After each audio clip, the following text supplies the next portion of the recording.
Hello, welcome to Gardener's World. Now, even though the weather isn't brilliant, there's no doubt about it, it does feel like the holiday season. Nevertheless, there are lots of jobs to do, and there's no doubt that summer is gently slipping away. So it's important to relish every second of it. This week, Carol goes to Dorset to revel in the sheer artistry of water lilies.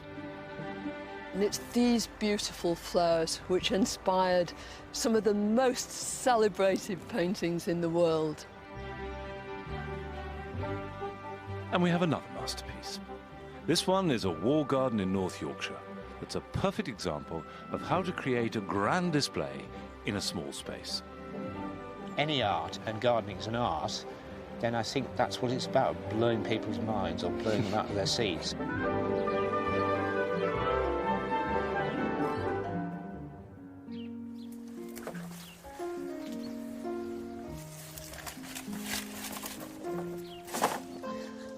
That's a very gentle weed. I confess that this wall has been pretty much neglected since I planted it in March.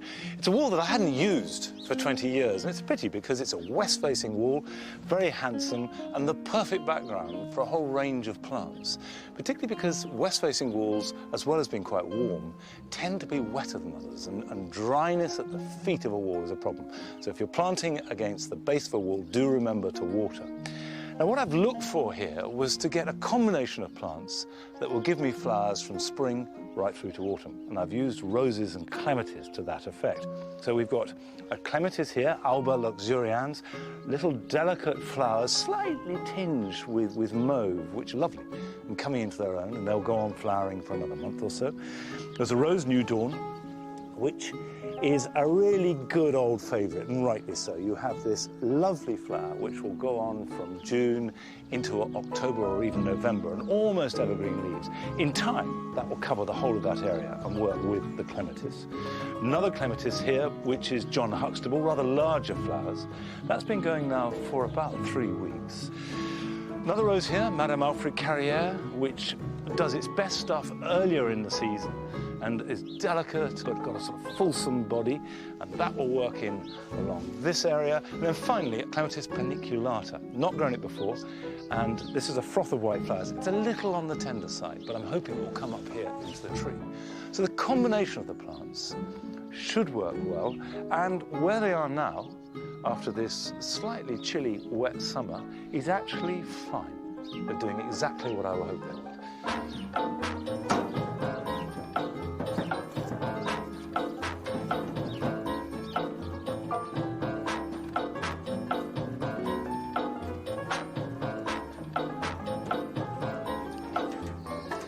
Thank you very much. I need that. You can't have it. Now, this is a rose that really does need some action, and it needs it now. It's a rambler called Paul's Himalayan Musk. But if I get in there, I can show you. And the reason I'm wearing a thick coat and I've got these big gauntlets is because it's awfully prickly. And these tendrils have a habit of snagging you, and then it's difficult to get out. You can see this. This is very typical rambler growth. There's probably about 4 foot of it that's all grown this year. And it's arching and loose and brilliant for scrambling up trees and old buildings. And that's where ramblers look their best. Whereas a climber's growth tends to be a bit more structured. And you establish a framework, and then the new shoots will be more upright. So rambler, lots of small flowers, produce once, usually in July, and then that's it. Whereas climbers tend to have bigger flowers, and many of them will go on flowering all summer. And then the other really big difference, which is why you need to prune ramblers now, is that ramblers produce their flowers on the previous season's wood. So this shoot here will bear next year's flowers, whereas climbers tend to produce their flowers on the current season's wood. So you could prune a climber as late as May and still have flowers. Prune a rambler any later than August, and you may be cutting off next year's flowers.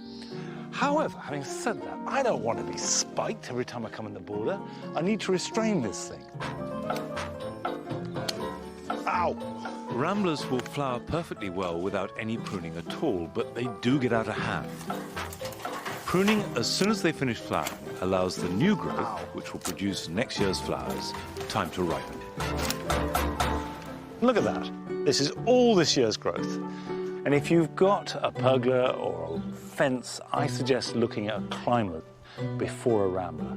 They're more easily constrained, and in fact they're better for it. But if you've got a rambler, and they are glorious, now is the time to prune it if you're going to. Doesn't need it, but you may well want to stop it spiking you every time you pass. Do it this weekend. Get on with it. Now, if you're not pruning this weekend and you fancy a day off from the garden, then visiting another garden is the next best thing. And the RHS, as well as having its major gardens, has 147 partner gardens. In fact, it's got another 23 abroad too. And we went along to North Yorkshire to visit one of them, which is a town garden that unfolds to reveal a vast array of treasures.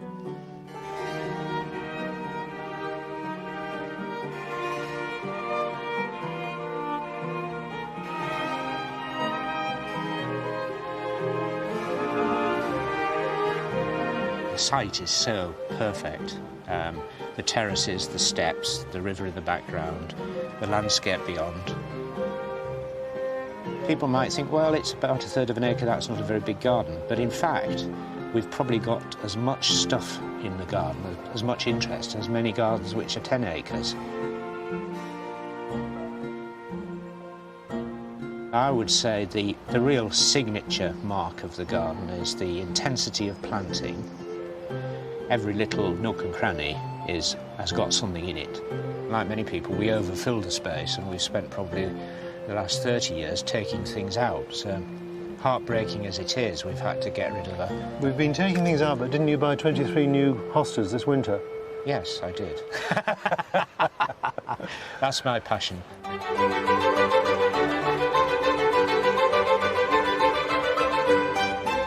I tend to be the decider of plants to buy and where to put them, so a sort of designer, and I really enjoy that.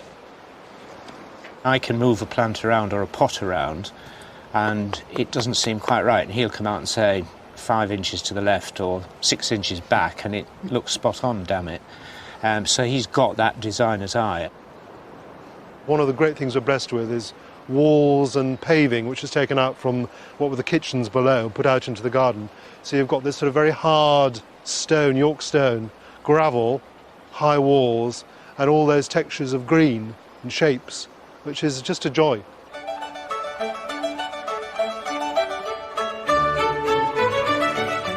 Austin's the doer. Once they're in, he looks after them. He's very much a sort of tender of plants.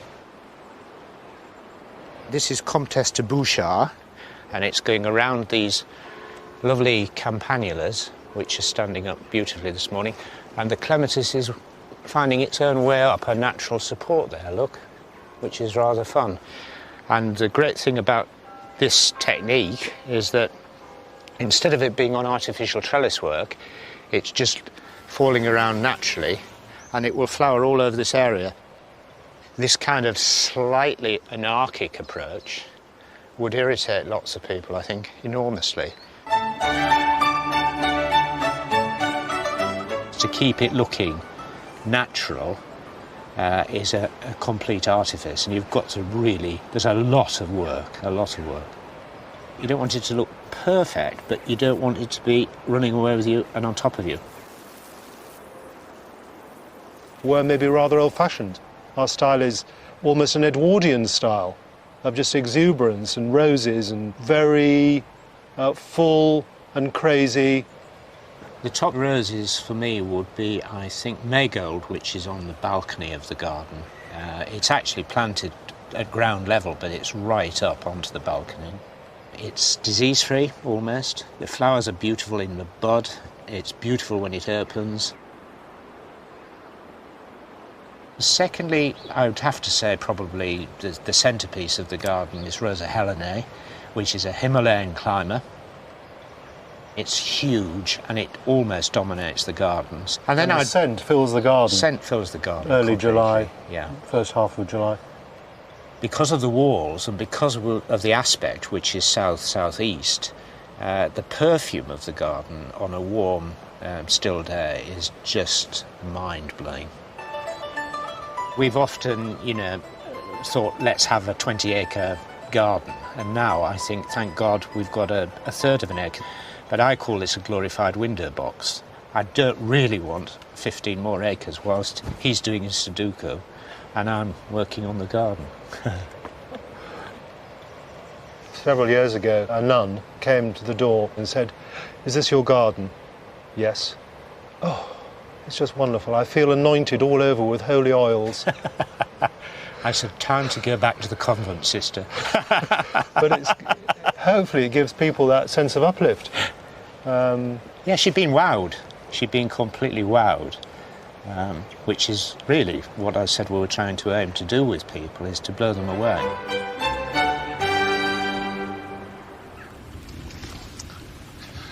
I think that's a really good example of how a relatively small space has an energy and an intensity because it's packed with plants, and you just can't achieve that in a big garden. Now, do go along and see it for yourself. It's open every day from now to October, and you can get all the details from our website.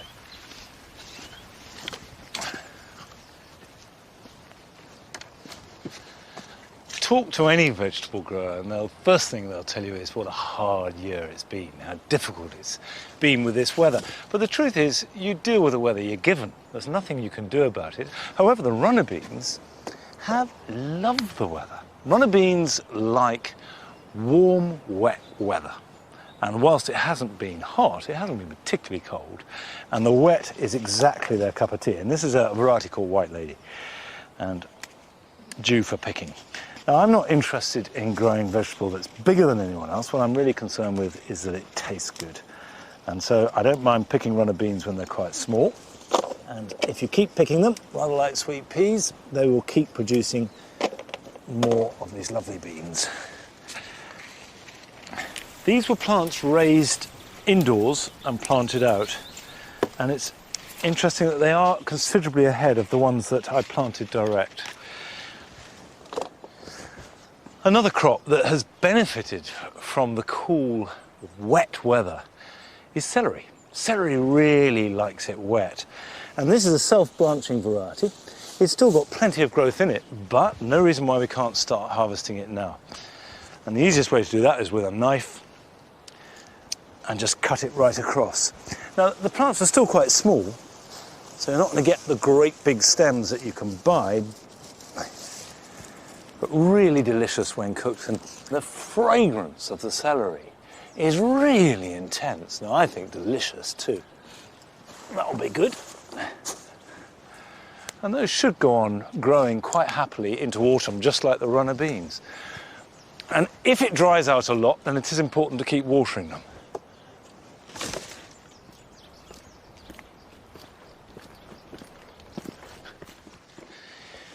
You can see these tomato leaves are all rolled up like that, and it's much worse nearer the door.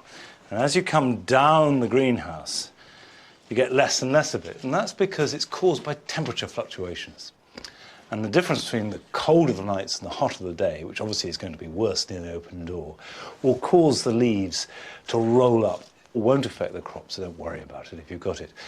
What is worth doing is pinching out the tops. You can see the tops of these have been cut off, and that will stop new trusses forming and allow the existing trusses of fruit a better chance of ripening. But we have been picking them for the last 3 weeks, and they're very good. They've not been bad at all. This is a new variety on me. It's Marvé de Marché, and it's absolutely delicious. I'll definitely grow this again. We've probably picked about 30-odd fruits. They're not huge. They've got that lovely, warm, tomatoey smell that you can only get from a greenhouse. And it's the warmth that gives them taste. Now, it's not been a hot summer, but the taste is still good. The sugars are fairly concentrated. Well, with any luck, these tomatoes will go on ripening steadily over the next month or two. The only thing to really watch out for is blight, because all my potatoes have got blighted, and tomatoes, of course, are close cousins of potatoes and can get hit by blight. However, very unlikely inside the greenhouse. Now, talking of potatoes, I asked you if you'd had any experiences with growing first earlies. And remember, I did a taste test a month or so ago, and I've had massive replies. And here are just a few of them. And it does seem that there were lots of very varied experiences across different parts of the country, but one or two common threads came through. And those of you that grew Winston, just as I did, also found that they grew absolutely enormous for first early potatoes, but not many are as big as this one from Andy, from Gislingham in Suffolk. A potato looking to be about half the size of Andy himself. But the general theme that comes through this very mixed response is that one, Aaron Pilot did particularly well as a first early, and two, that those of you who grew Charlotte, which is a second early, loved it. Now, I've got one more thing I want to harvest.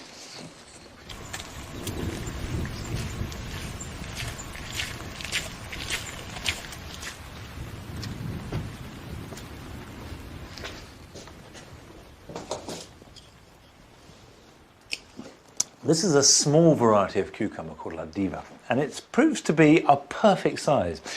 I grow cucumbers in pots and have done so for the last few years with great success. It's really no trouble at all. The secret of cucumbers is they like as much warmth as you can give them and as much moisture and richness as well. These are large pots that I've had for years and years, and they're half filled with garden compost, half with potting compost. And I water these at least once a day, and if it's at all warm, twice a day. A really good soak. And they thrive. And by the way, I like hot cucumber too. You just cut it into four, fry it in a bit of butter for a few minutes, so it's just got a little bit crispy on the outside. Add some cream, salt and pepper, some chopped parsley or mint or whatever herbs you've got to hand, and it's absolutely delicious.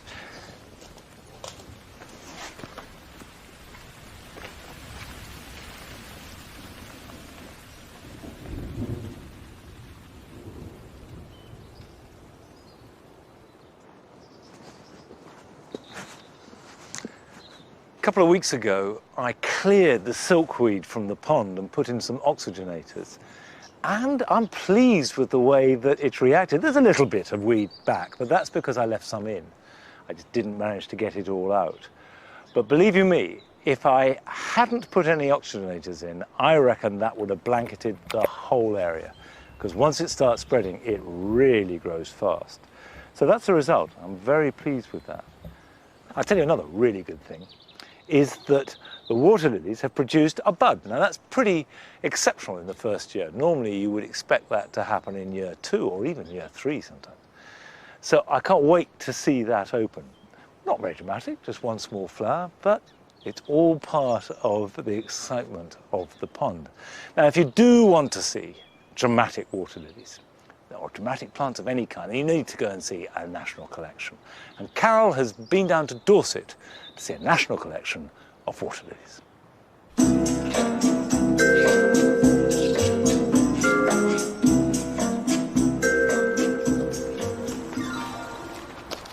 So far in this series, I've been looking at wildflowers who've got their roots firmly in the ground, terrestrial plants.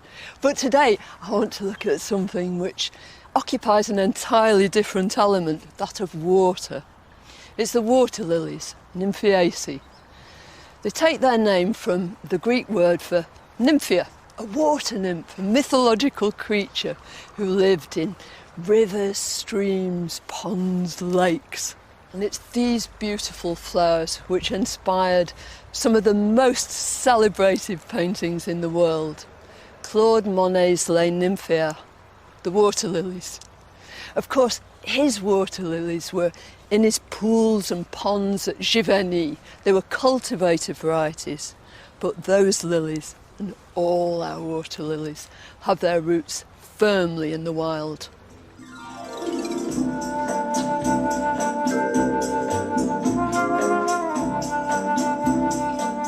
You hardly believe that this exotic-looking plant is indigenous to the British Isles. It's one of only a couple of species that we have as wildflowers. It's an extremely vigorous plant. When it's left to its own devices, it will just take over any stretch of water it can find and cover it with these great green pads and these exotic white flowers.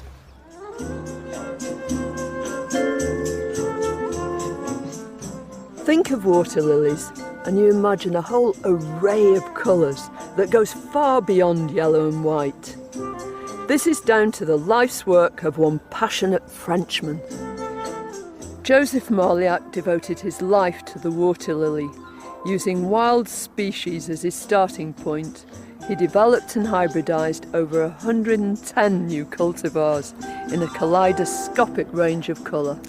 Here at Bennett's Water Garden, Jonathan Bennett knows all about how this incredible colour range was developed. So what did he start off with then? I believe he started off with the wild white Alba water lily. Yeah. And he also imported the Mexicana yellow from South America. Right. And I think that was the magic ingredient because the plants that he got together there were capable of producing seed in the climate that he brought them together in, which is in the south of France. Yeah. Lovely warm climate. Look at this, isn't it? It's beautiful. Yeah. And you must love them too, Jonathan. Yes, I mean, I've been working with him for so many years now, but Yeah. if you have to throw the plant away because it's in the wrong place, it's a weed, you still have to save the flower and pop it in water because it will carry on opening for a few more days, and such a beautiful thing. There you go.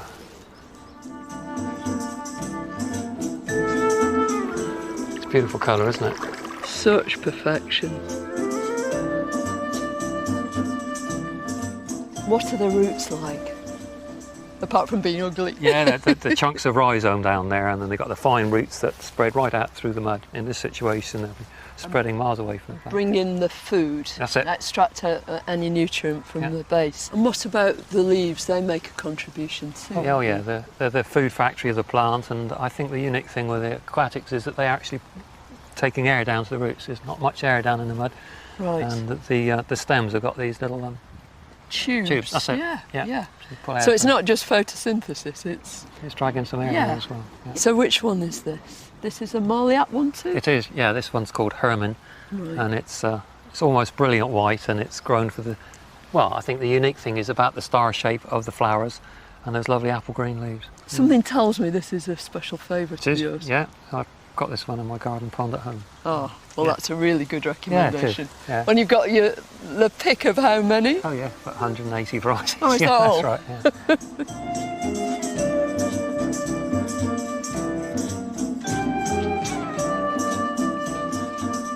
This is Escabucal. Escabucal, what a lovely name. It's difficult to say. It's a slow grower, and it doesn't produce many side shoots. Right. So therefore it won't fill the pond up so quickly.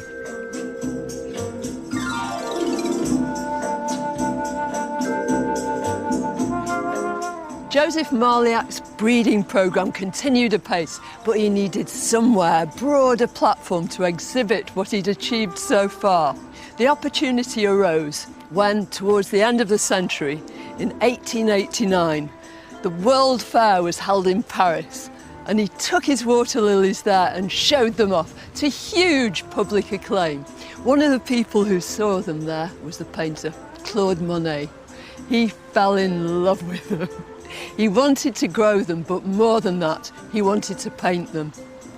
But just imagine what those paintings of Giverny would have been like if it hadn't been for the work of Joseph Marliac in creating this wonderful range of beautiful colours and forms. In fact, they might well have contained only white and yellow wild water lilies.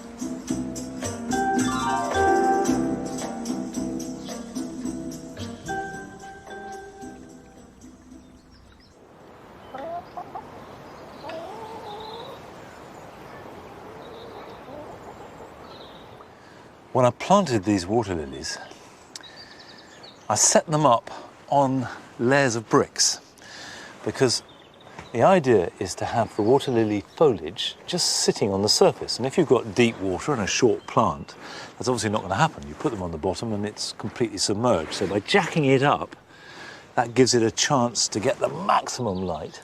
And then as they grow, you can lower them down.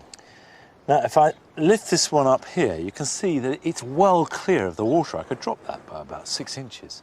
And as long as 1 or 2 of the leaves are floating on the surface, the others can be below the water level.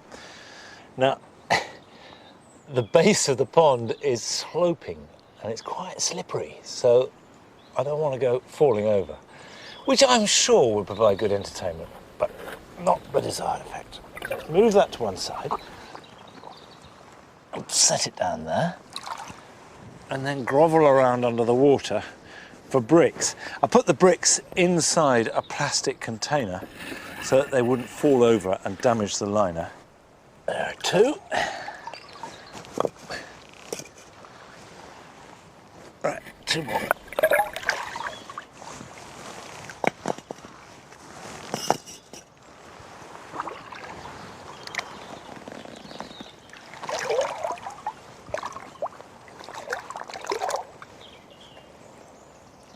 Right. See, that leaf is floating on the surface, as is that one, and just about that one. So that's perfect.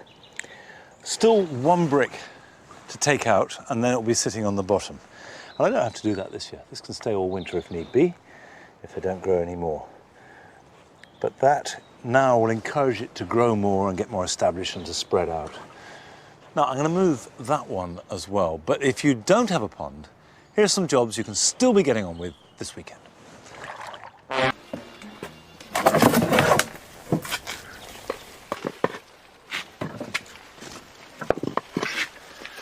Well, that's it for this week, but I'll see you the same time next Friday. Bye-bye.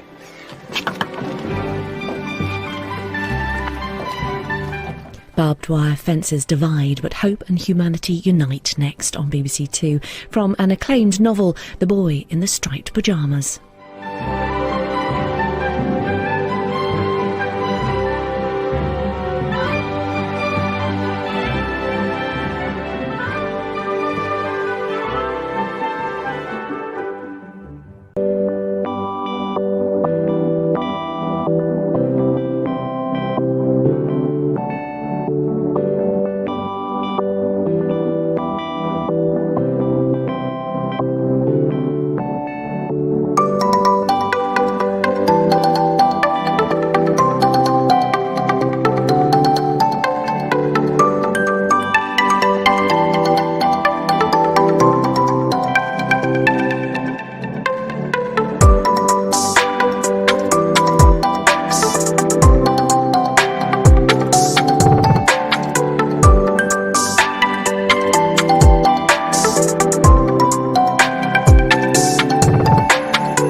Bye.